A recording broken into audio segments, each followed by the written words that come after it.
Hello everyone, ಇದು Monday morning meal. ಇವತ್ತು ಟಿಫನ್ಗೆ ನಾನು ಇಡ್ಲಿ ಹಾಗೂ ಸಾಂಬಾರು ಚಟ್ನಿ ಎಲ್ಲ ಮಾಡ್ತಾ ಇದ್ದೆ. ಯಾಕೆಂದರೆ ಇವತ್ತಿಂದ ನನ್ನ ಮಗನ ಸ್ಕೂಲ್ ಓಪನ್ ಆಯಿತು. ಸೊ ಹಂಗಾಗಿ ಇಡ್ಲಿ ಮಾಡೋಣ ಅಂದ್ಕೊಂಡೆ. ಬರೀ ಚಟ್ನಿನ ತಗೊಂಡು ಹೋಗಲ್ಲ ಅನ್ನೋದಕ್ಕಿಂತ ಮಧ್ಯಾಹ್ನಕ್ಕೆ ಅಷ್ಟೊಂದು ಚೆನ್ನಾಗಿರಲ್ಲ. ಅದಕ್ಕೋಸ್ಕರ ನಾನು ಬೇಳೆ ಸಾಂಬಾರು ಕೂಡ ಮಾಡಿದೆ. ಹಾಗೆ ಒಂದು ಹೆಲ್ತಿಯಾಗಿ ಏನಾದರೂ ಸ್ನ್ಯಾಕ್ಸ್ ಕೂಡ ಕೊಡಬೇಕು. ಅದಕ್ಕೋಸ್ಕರ ಮಖಾನನ ಫ್ರೈ ಮಾಡಿ ಕೊಡ್ತಾ ಇದ್ದೀನಿ. ಸ್ಕೂಲಲ್ಲೂ ಅಷ್ಟೇ ಜಂಕ್ ಫುಡ್ಡು ಅದು ಇದು ತೊಗೊಂಬರ್ಬೇಡಿ ಅಂತಲೂ ಹೇಳ್ತಾರೆ. ಹಂಗಾಗಿ ಏನಾದರೂ ಒಂದು ಡೈಲಿ ಈ ಥರ ಸ್ಪೆಷಲಾಗಿ ಮಾಡಲೇಬೇಕು.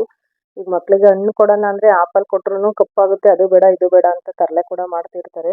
ಹಂಗಾಗಿ ನಿಜವಾಗ್ಲೂ ತಲೆ ಕೆಡುತ್ತೆ ಅಂತಲೇ ಹೇಳ್ಬೋದು. ಅದಕ್ಕೋಸ್ಕರ ನಾನಿವತ್ತು ಮಖಾನನ ರೋಸ್ಟ್ ಮಾಡಿ ಅದಕ್ಕೆ ಇವತ್ತು ಮ್ಯಾಗಿ ಮಸಾಲ ಹಾಕಿ ಮಾಡಿಕೊಟ್ರೆ ಇದು ಒಂಥರ ಡಿಫ್ರೆಂಟಾಗಿತ್ತು ಅಂತಲೇ ಹೇಳ್ಬೋದು. ಹಾಗೆ ಅವ್ನು ಸ್ಕೂಲಿಗೆ ರೆಡಿ ಆದಮೇಲೆ ಅವ್ನಿಗೆ ಟಿಫನ್ ಎಲ್ಲ ಕೊಟ್ಟು ಲಂಚ್ ಬಾಕ್ಸ್ ಎಲ್ಲ ಪ್ಯಾಕ್ ಮಾಡಿ ಕಳಿಸ್ದೆ. ಅವನಿಗೆ ಯೂನಿಫಾರ್ಮ್ ಕೂಡ ಸಿಕ್ಕಿಲ್ಲ, ಅದಕ್ಕೋಸ್ಕರನೇ ಕಲರ್ ಡ್ರೆಸ್ ಹಾಕಿನೇ ಕಳಿಸಿದ್ದೆ. ವಿಡಿಯೋ ಇಷ್ಟ ಆಗಿದ್ರೆ ಲೈಕ್ ಮಾಡಿ, ಸಬ್ಸ್ಕ್ರೈಬ್ ಮಾಡಿ. Thank you so much. See you in the next vlog.